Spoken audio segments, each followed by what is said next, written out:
2022년 12월 4일 청소년부 예배 시간입니다.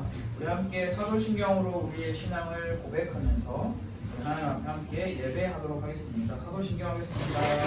전능하사 천지를 만드신 하나님 아버지를 내가 믿사오며 그 외아들 우리 주 예수 그리스도를 믿사오니 이는 성령으로 잉태하사 동정녀 마리아에게 나시고 본디오 빌라도에게 고난을 받으사 십자가에 못 박혀 죽으시고 장사한 지 사흘 만에 죽은 자 가운데서 다시 하늘에 오르사 전능하신 하나님 우편에 앉아 계시다가 죄로서 사는 자와 죽은 자를 심판하러 오시리라.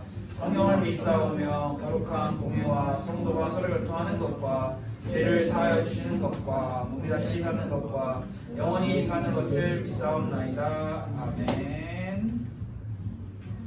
함께 나눌 하나님의 말씀은 시편 11편입니다.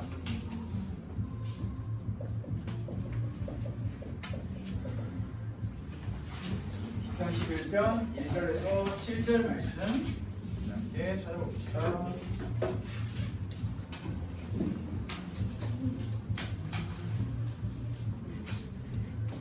번역책을 통해서 홍식이 없는 친구들은 스마트폰 어플을 통해서 하나님의 말씀을 찾아봅시다. 시편 11편입니다.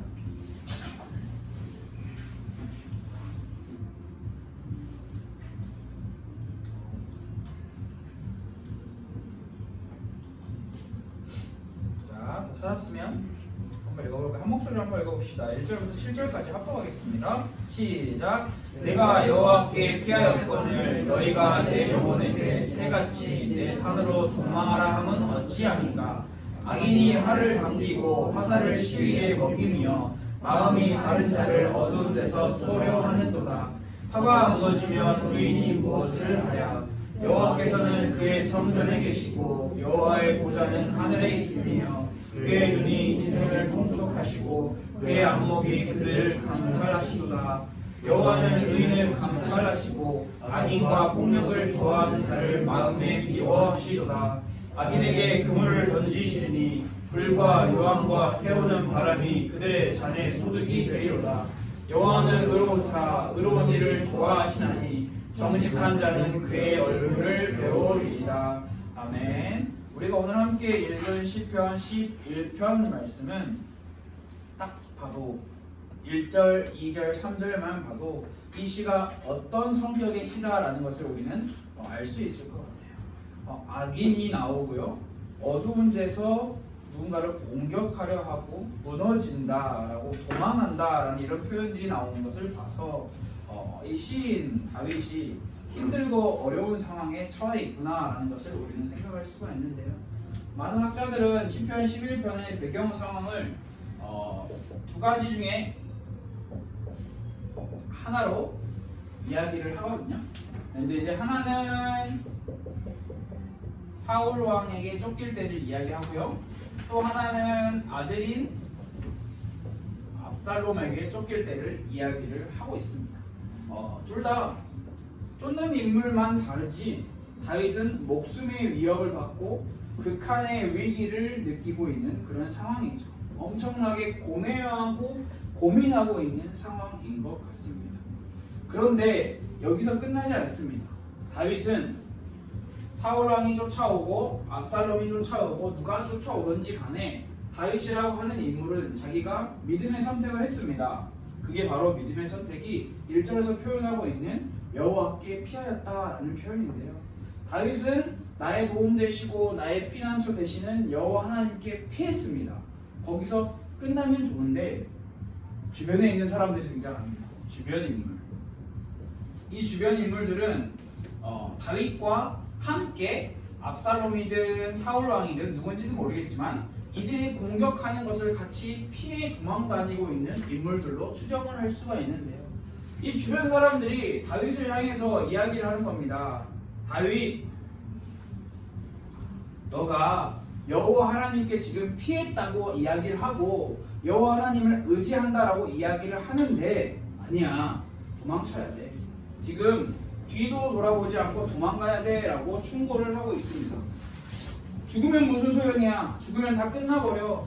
이들에게서 어떻게 하든지 어떤 방법을 사용하든지 목숨만은 지켜야 해. 빨리 뭐라도 선택해서 행동해야 해. 라고 다윗의 주변 인물들이, 다윗을 싫어하는 악인들이 이야기를 하는 것이 아니라 다윗을 굉장히 아끼고 사랑하는 인물들이 다윗을 속삭이고 있는 것입니다. 다윗, 하나님께 피하는 거 좋지. 하나님을 의지하는 거 좋지. 하나님께 도움을 구하는 거 좋지. 그런데 그게 지금 당장 너의 목숨이 오락가락하고 있는 그 상황에 무슨 큰 도움이 되고 있니? 라고 물어보며 실제로 다른 선택을 하도록 이야기를 합니다.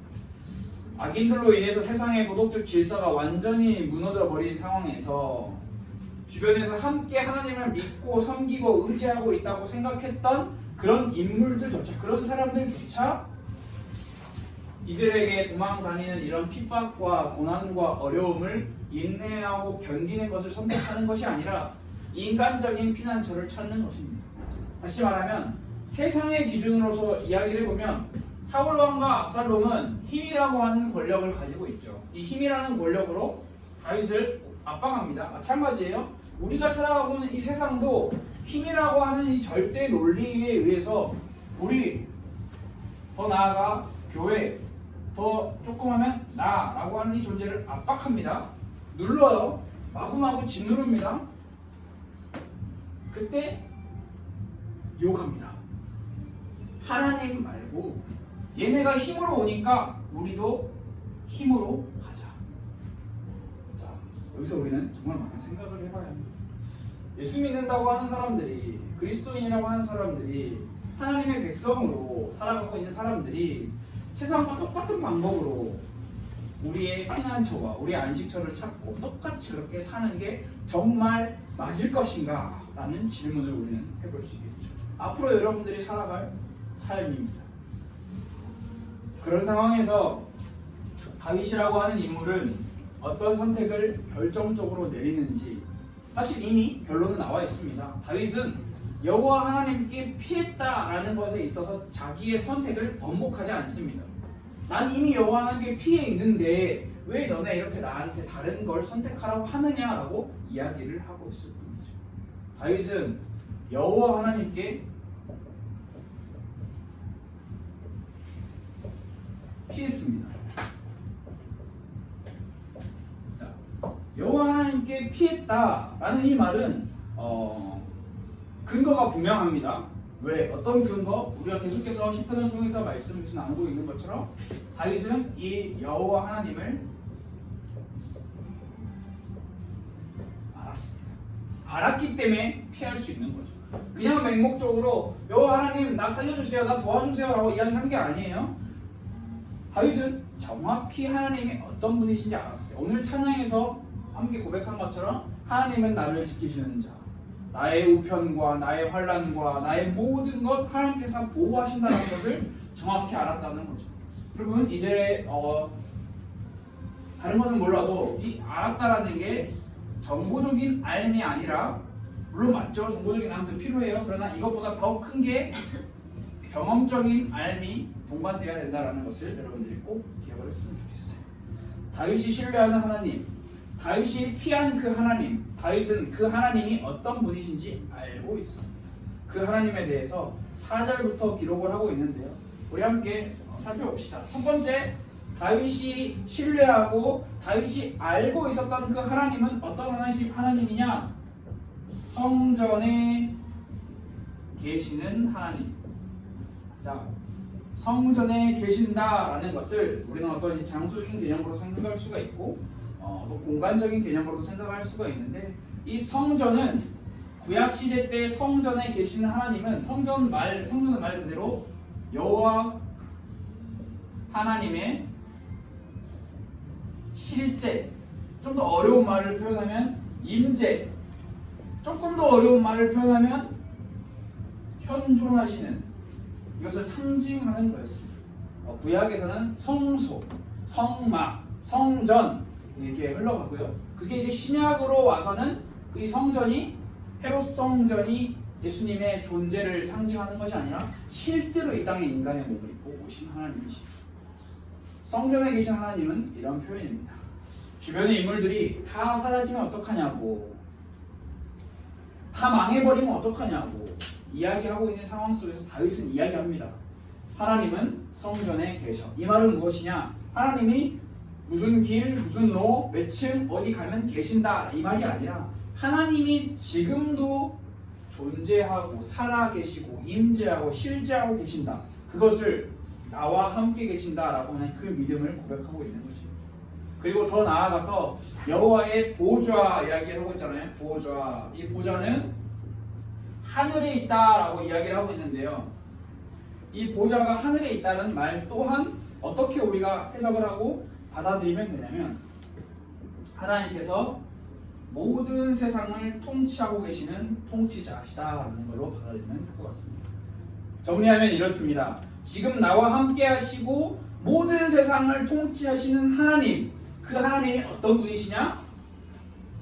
너희들이 피해도 소용없다라고 이야기하고 있는 그 하나님이 내가 믿고 있는 그 하나님이에요. 그분은 변하지 않으시고 흔들리지 않으시는 절대적인 하나님이에요. 언제나 그 하나님께서는 자기의 뜻과 자기의 계획을 이루실 거예요. 여러분 이게 다윗에게 있어서 신앙의 기초와 근본과 뿌리였습니다. 오늘 함께 찬양하는 거 여러분들이 그 가사를 한번 잘 생각해보고 기억해보면 좋을 것 같아요. 하나님은 너를 지키시는 자, 이게 전부였어요. 다윗한테. 하나님은 어느 때나 언제나 나와 항상 함께 하시며 나를 다스리시고 나를 지켜주시는 분이다라는 것이 다윗이 늘 마음속에 담고 있는 것이었어요. 그래서 다윗은 항상 하나님을 내 앞에 모심이요 그렇기 때문에 내가 흔들리지 않을 것입니다 라고 고백을 하고 있습니다. 그러나 우리가 여러분 여기서 한 가지 주의하고 더 한 가지를 깊이 알고 넘어가야 될 것이 무엇이냐면 하나님의 살아계심. 자, 하나님의 살아계심과 하나님의 통치하심. 자, 어려운 말이지만 성경이 증언하고 있는 말이거든요. 쉽게 말하면 무엇을 이야기를 하고 싶은 거냐면 하나님의 살아계심과 자, 내 상황, 현실, 조건이라는 것을 함께 놓고 생각을 해봅시다. 자, 하나님은 살아계십니다. 하나님은 지금도 통치하고 계십니다. 그것을 우리가 어떻게 믿고 얼마나 믿느냐라는 것이 굉장히 중요한데요. 보통 많은 그리스도인들이 이것을 굉장히 큰 착각을 합니다. 이게 먼저가 되어야 하는데 이게 먼저가 되는 거예요. 내 상황과 현실과 조건이 먼저가 되는 거예요. 마치 이렇게 이야기하는 거예요. 내 상황과 현실과 조건에 따라서 하나님께서 살아계시고 하나님께서 통치하신다라는 것을 인정하는 그러니까 조건부 신앙, 조건부 믿음을 가지고 있는 거죠. 내가 사업이 성공하는 것 하나님께서 살아계시고 통치하시기 때문이에요. 내가 좋은 차 타고 내가 좋은 집에 사는 거 하나님께서 살아계시고 통치하시기 때문이에요. 내가 이렇게 많은 돈을 가질 수 있는 거 하나님께서 살아계시고 통치하시기 때문에 여러분 굉장히 맞는 말이에요. 틀린 말 하나도 없어요. 그러나 우리는 우리의 삶 속에서 내 상황과 현실과 조건을 따져서 그걸로 하나님의 살아계심과 통치하심을 인정하는 사람들이 되어서는 안 된다는 거예요. 굉장히 위험해요. 반대로 생각해 봅시다. 내가 사업이 성공했는데 그때는 하나님 살아계셔 하나님 통치하셔라고 막 외쳤던 사람이 반대로 사업이 무너졌어요. 사업이 망했어요. 그러면 그때는 하나님은 살아계시지 않고 하나님은 통치하지 않으시는 거예요. 내가 좋은 차 타고 다닐 때 이야기했어요. 하나님 살아계셔. 내가 좋은 집, 좋은 직장 들어갔을 때 하나님 살아계십니다. 하나님 덕분에 제가 이렇게 됐습니다. 라고 이야기하는 사람들이 대부분이 그 내 삶에 주어져 있는 상황과 현실과 조건이 뒤바뀌면 내가 예상 불가능하게 완전 이런 말 쓰나요? 나락으로 떨어져 버리면 그때는 하나님의 살아계심과 통치하심을 부정한다는 것입니다. 굉장히 위험하죠. 기준이 틀린 거예요. 우선순위가 틀린 거예요. 나라는 사람의 상황과 현실과 조건이 우선이 되면요 하나님의 살아계심을 굉장히 가볍게 여겨버려요. 그게 정말 위험한 신앙이에요. 다윗은 여러분 계속 시편은 굉장히 신기한 게 다윗이 왕이었을 때 물론 왕이었을 때 시도 있죠. 근데 왕도 어려운 상황에 있는 그 상황을 가지고 자신의 신앙을 고백하는 걸 계속 우리에게 가르쳐주고 있어요. 그 말은 무슨 말이에요? 우리의 삶, 우리의 상황 다 이거 마찬가지라는 거예요. 언제 어떻게 달라져도 한 치 앞도 알 수 없는 하루 아침에 어떻게 변할지 모르는 그런 삶이라는 거죠. 갑자기 하늘 끝까지 쏟게끔 우리의 삶에 모든 유익과 이득이 올랐다가 하루아침에 바닥으로 꼬꾸라질 수 있는 게 우리의 인생이라는 거예요. 성경은 우리의 인생을 먼지 같다라고 표현을 하고 있습니다. 먼지 보이나요? 여러분 먼지를 굉장히 소중하게 여기는 친구들 있나요? 없어요. 먼지는 말 그대로 있으나 마나 없어도 그만인 존재를 보고 인간이라고 하는 건데 그 인간은 하나님께서 가엾게 여기셔서 너무나 사랑하셔서 함께 하시기 위해 이 땅에 오셨어요. 근데 인간은 그 사랑을 외면하고 등한시 여기고 나라는 존재를 계속해서 돋보이려고 하는 거죠. 굉장히 위험한 거죠. 우리는 우리 신앙과 믿음의 이유와 근거를 내 상황, 내 현실, 내 조건에 두어서는 안 됩니다. 청소년 여러분들의 입장에서 표현을 해볼까요? 내가 100점을 맞았어요. 잘했죠. 난 100점 맞았으니까 하나님 살아계심을 인정하고 하나님 통치하심을 인정하는데 내가 좋은 대학에 들어가고 내가 친구들하고 좋은 관계를 맺고 있어요. 그럴 때 하나님의 살아계심과 통치하심을 인정하는 것. 반대로 되면 어떻게 되는 거죠? 더 이상 하나님을 믿지 않게 되죠. 우리는 내 모든 것이 다 무너진다고 하더라도 하나님의 살아계심과 통치하심을 부정하는 존재가 되어서는 안 된다는 거죠. 하나님은 여전히 살아계시고 여전히 통치하고 계세요. 바로 지금도. 우리의 모든 상황을 다 지켜보고 계시는 그 하나님이라는 것을 우리는 기억해야 합니다. 그게 이어서 두 번째로 나타나는데요. 두 번째로 또 4절에 그대로 이어서 나타납니다. 하나님은 어떤 하나님이시냐? 인생을 감찰하시는 하나님. 자, 연결되는 거죠. 하나님께서는 우리 인생을 다 살펴보고 계신다는 것입니다. 우리 개역개정 성경 말씀에는 그의 눈이 인생을 흉촉하시고 그의 안목이 그들을 감찰하시도다라고 표현을 하고 있는데요. 세번역 성경에는 이렇게 기록을 하고 있습니다. 주님은 그의 눈으로 사람을 살피시고 눈동자로 꿰뚫어 보신다. 하나님은 하나님을 신뢰하는 사람을 그냥 감치하시는 분이 아닙니다. 그렇게 정없으신 분이 아니에요. 그냥 로봇가 아니에요. 하나님은 우리 인생을 다 살피시는 분이에요. 어떻게? 굉장히 세밀하게, 굉장히 자세히, 굉장히 정확하게, 굉장히 꼼꼼히 살피시는 분이라는 거예요. 모든 행위를 자세히 살피시고 검토하고 계세요. 사람은 어둠 가운데서 행한 일들을 보지 못하죠. 다 알 수 없습니다. 그러나 하나님은 아무리 칠흑 같은 어둠 속에 있는 그곳에서 행해지는 일이라도 다 살피고 계시는 거예요. 하나님은 심지어 뭐라고 이야기를 하시죠? 사람의 외모로 그를 판단하는 것이 아니라 그의 마음을 감찰하신다라고 성경은 우리에게 이야기를 하고 있습니다.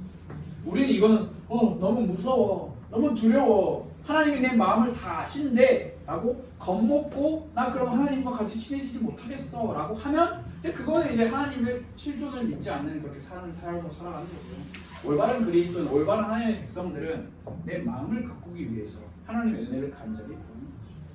우리는 우리가 다 안다고 생각하지만 우리가 모르는 일들이 정말 많이 이 세상에 일어납니다. 여러분 혹시 음모론 이런 거 좋아하는 친구 있나요? 우리가 중학 청소년 때인가요? 대학생 때인가요? 그때 한참 핫했던 책 중에 하나가 그림자 정부라는 책이었어요. 1, 2, 3 저는 그거 진짜 재밌다. 이런 세상이 진짜 이런 거보다 하면서 마치 내가 그걸 이렇게 독파할 수 있는 것처럼 쇼했는데 아무튼 그렇습니다.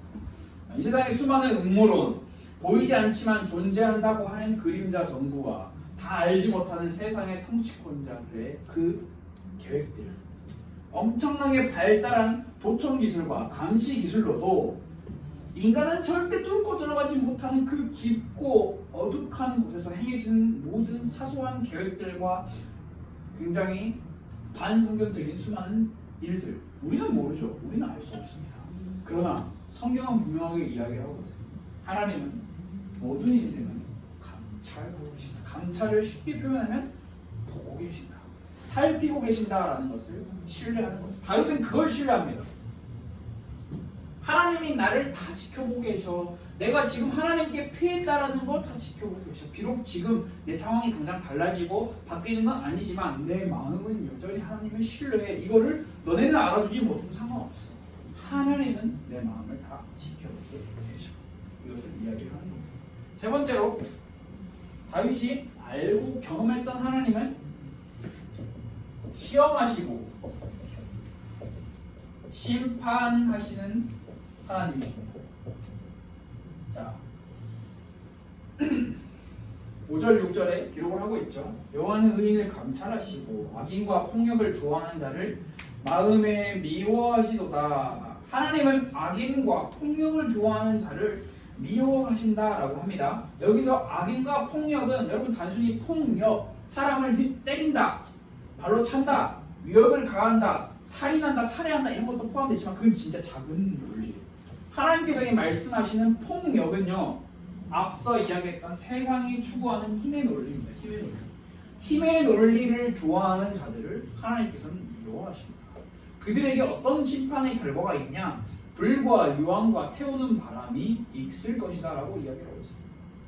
다윗은 이걸 신뢰하고 있었어요. 두 가지죠. 하나님은 의인과 악인을 분명히 하나로 통으로 묶어서 보시는 것이 아니라 나눠 보신다라는 것이죠. 살피십니다. 살피신다. 분별하신다. 악인들에게는 반드시 심판이 있음을 성경은 경고하고 있습니다. 악인들의 심판이 어려운 말로 표현되어 있는데 쉽게 설명하면 여러분 창세기에 나오는 소돔 고모라 사건 모두 다 알죠? 불과 유황이 하늘에서 비처럼 쏟아져 내렸습니다. 그 멸망 하나님께서는 불로 심판합니다.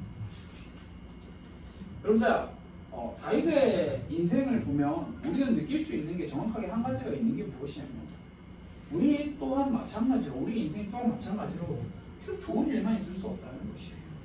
위급하고 다급하여 정신없이 막 제대로 된 판단조차 할 수 없을 때가 있을 거라는 거예요. 여전히 사단과 마귀는 존재하기 때문에 어둠의 잔존 세력들은 우리를 여전히 넘어뜨리려 하기 때문에 여러분 교회만 넘어뜨리려고 할까요? 교회는 물론 1차 목표고요. 교인들, 성도들, 하나님을 사랑하는 여러분들, 하나님을 사랑하기 위해 애쓰는 가정들, 그들의 삶들, 온갖 교만과 낙심과 불신으로 우리가 상상조차 할 수 없는 각양각색의 다양한 속임수를 사용해서 하나님을 외면하게 만듭니다. 사단 마귀는 이미 그의 권세는 꺾였습니다. 그러나 사단 마귀의 잔존 세력들이 남아서 설치고 있는 그 존재들이 우리를 굉장히 공격하고 있다는 거죠. 우리의 믿음을 거세게 흔듭니다. 그게 바로 세상이 말하는 힘의 논리예요. 더 안 가지면 안 될 것 같고 쟤보다 못하면 안 될 것 같고 비교하고요. 너 좀 잘했어? 그럼 마구 치켜 올려줘요. 교만하게 만들고요. 주변에서 자꾸 유혹합니다. 하나님 믿는 거 좋은데 하나님 믿는 게 지금 당장 네 인생에 무슨 도움이 되는데 유혹합니다. 다른 존재를 찾아야지. 예배 드리는 거 좋은데 예배 드려서 당장 네 인생에 무슨 도움이 되는데 유혹합니다. 믿음을 거세게 흔듭니다. 그럴 때 흔들리지 않고 기억할 수 있어야 하는 거죠. 그게 바로 무엇이냐? 여호와 하나님께서는 어떤 하나님이시냐? 의로우신 하나님이시다. 의로우신 하나님. 7절에서 여호와는 의로우사 의로운 일을 좋아하신다. 여러분 하나님께서 악인과 폭력을 싫어하신다라고 표현을 했어요. 근데 정말 정반대의 이야기를 하고 있습니다. 의로운 일을 좋아하신다.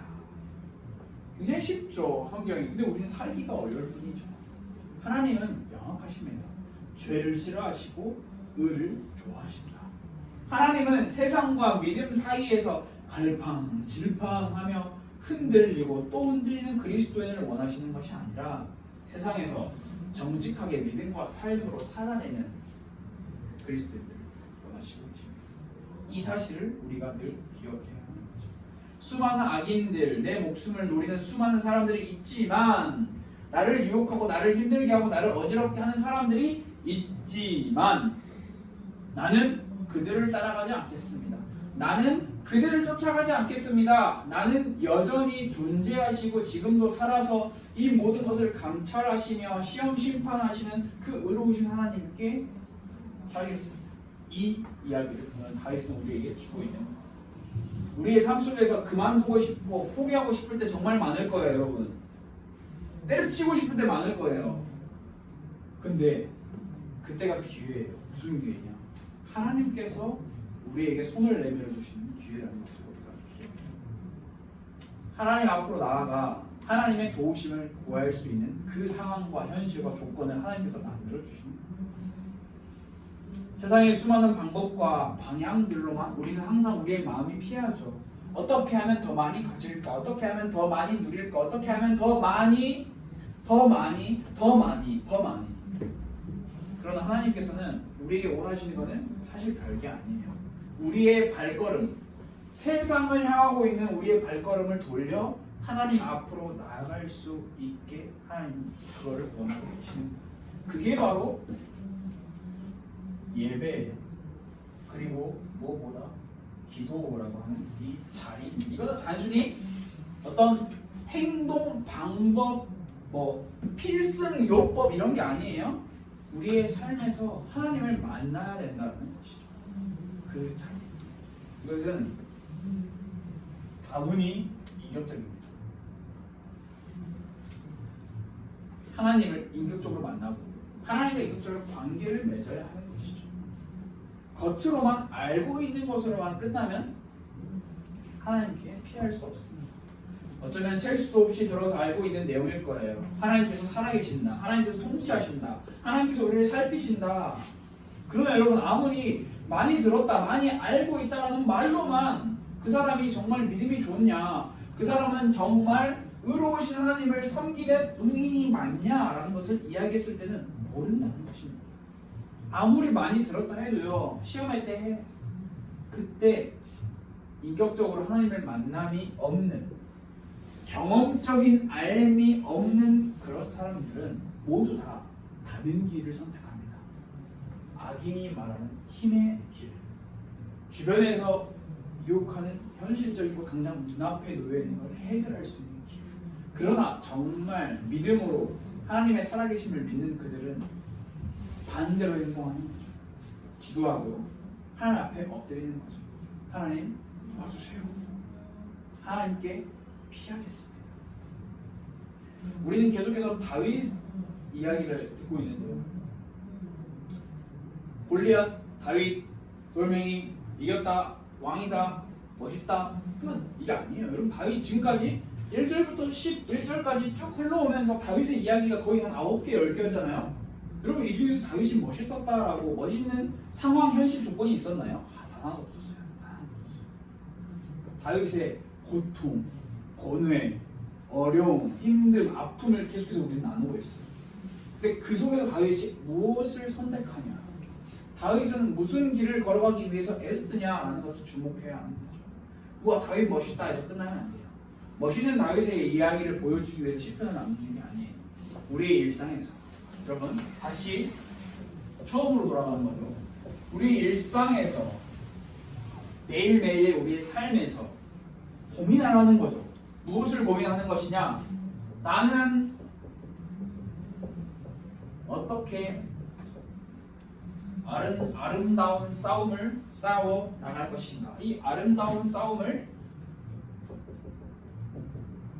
신앙생활이라고 할 수 있어요. 신앙생활은 절대자의 존재를 인식하고 그 존재를 어떻게 얼만큼 바라보고 살 것인지가 교회에서만 내 머릿속에서만 머무르는 것이 아니라 내 삶에서, 일상에서, 우리 일상 누웠다가 일어나고 자고 깨고 밥 먹고 씻고 하는 그 우리의 일상에서 이루는 거죠. 그래서 여러분 아름다운 싸움을 위해서는, 신앙생활을 위해서는 반드시 예배와 기도가 필요하며 반드시 하나님의 말씀인 성경이 필요하다라는 거죠. 성경이 없이는 우리는 이 싸움을 싸워낼 수가 없어요. 세상의 과학과 기술과 방법, 의학, 전문, 4차 산업, 5차 산업, 한 200차 산업혁명까지 일어나도요. 하나님과 함께하는 인격적인 이 관계는요, 그런 것들로 세상의 방법들로 해결할 수 있는 게 아니에요. 그래서 이야기했죠. 처음에 이야기했습니다. 성경을 읽을 때 복 있는 사람은 악인들의 꾀를 쫓지 아니하고 의인들의 뭐였죠? 기억이 안 나네요. 네. 성경을 읽으면서 점을 찍으라고 이야기하는 게 아니에요. 항상 쉼표 또는 물음표를 던지라는 거예요. 아, 어떻게 살아야 할까? 고민하라는 거예요. 우리의 일상을 쉬면서 생각해 보라는 거예요. 다윗은 어떻게 이렇게 할 수 있었을까? 나는 어떻게 해야 할까? 나는 어떻게 하고 있지? 멈추고 생각하는 거예요. 하나님은 지금 나에게 무슨 말씀을 하고 계시는가? 어떻게 하면 오늘 찬양의 고백처럼 하나님은 나를 지키시는 자라고 하는 그 믿음의 확신을 그냥 입에서 흘러나오는 중얼중얼 외우는 그런 주문 정도가 아니라 정말 내 마음에 내 삶의 뿌리 근본으로 삼을 수 있을까? 우리는 늘 고민해야 합니다. 어떻게 하면 나도 한결같이 믿음을 고백하며 저희처럼 살 수 있을까? 여러분, 고민이 없는, 질문이 없는, 궁금증이 없는 신앙생활은 결코 올바른 길로 갈 수 없습니다. 시키는 대로 하지 마세요. 절대 시키는 대로 스스로 고민하세요. 인격적으로. 저는 청소년부 친구들이라면 충분히 인격적으로 여러분의 시간과 여러분의 일상을 쪼개서 하나님을 만나는 시간을 확보할 수 있다고 생각합니다. 그 방법이 다윗처럼 하나님께 피하는 길을 우리에게 제시해 줄 것입니다. 고민과 생각 많죠, 여러분. 현실 당장 눈앞에 막막합니다. 내년에 고등학생 됐는데, 내년에 고3 됐는데, 내년에 고2인데, 이제 시험 봐야 되는데 미쳐버리죠. 저도 미쳐요. 어떻게 살아야 되지? 미칩니다. 그럼 미칠 때 세상의 방법으로 똑같이 우리가 살아가는 것이 아니라, 포기하라는 것이 아니라, 눈 감고 그냥 모르세 하라는 것이 아니라, 그 상황 속에서 미치고 팔짝 뛸 것 같은 그 상황 속에서 나는 그러면 어떻게 하나님을 바라보고 어떻게 하나님께서 나에게 주시는 그 힘을 얻을 수 있을 것인가 라는 그 고민을 우리에게 제안하고 던지고 있는 거죠. 그래서 오늘 다윗은 단순합니다. 알았기 때문에 여호와께 피하는 삶을 살 수 있었어요. 일단 피하고 보자가 아니에요. 알았어요. 정확히 알았어요. 하나님이 어떤 분이시는 걸 정확히 알았기 때문에 피했어요. 그리고 다윗은 우리에게 교훈을 주고 있습니다. 너희도 지금 이 성경을 읽는 너희도 하나님을 알기를 원해. 그 알고 하나님께 피하기를 원해. 하나님을 제발 외면하지 말고 그 하나님과 친해지기를 원해라고 우리에게 말씀을 주고 있는 것입니다. 모든 청소년부 친구들이 한 해가 끝나가는 이 귀한 시간 동안에 이런 고민들을 많이 해보는 시간이 됐으면 좋겠어요. 우리 함께 기도하겠습니다. 하나님 아버지 감사합니다. 우리의 어렵고 힘든 상황 속에서 복잡하고 고난과 역경이 많은 이 현실 속에서 우리가 내 의지와 내 기준을 우선으로 생각하여 살아가는 것이 아니라 하나님의 그 마음, 하나님의 그 뜻, 하나님의 그 놀라우신 생각을 우리가 먼저 생각하고 그것을 깊이 고민하며 우리의 일상에서 하나님과 함께하는 삶을 살기를 애쓰는 모든 우리 가슴뼈 청소년부 친구들과 교육생들 될 수 있도록 주님 인도하여 주옵소서. 우리의 약함을 아시는 주님, 우리의 부족함을 아시는 주님, 우리에게는 주님밖에 없음을 고백하는 우리의 모든 일상이 회복될 수 있도록 주님 인도하여 주옵소서. 살아계신 예수 그리스도의 이름으로 기도드렸습니다. 아멘. 우리 함께 주기도문으로 우리 예배를 마치도록 하겠습니다. 하늘에 계신 우리 아버지여, 이름이 거룩히 여김을 받으시오며 나라가 임하시오며 뜻이 하는 데서 이루어진 것 같이 땅에서도 이루어지이다. 오늘 우리에게 일용할 양식을 주셨고 우리가 우리에게 죄 지은 자를 사하여 준 것 같이 우리 죄를 사하여 주셨고 우리를 시험에 들게 하지 마시옵고 다만 악에서 구하시옵소서. 나라와 권세와 영광이 아버지께 영원히 있사옵나이다. 아멘.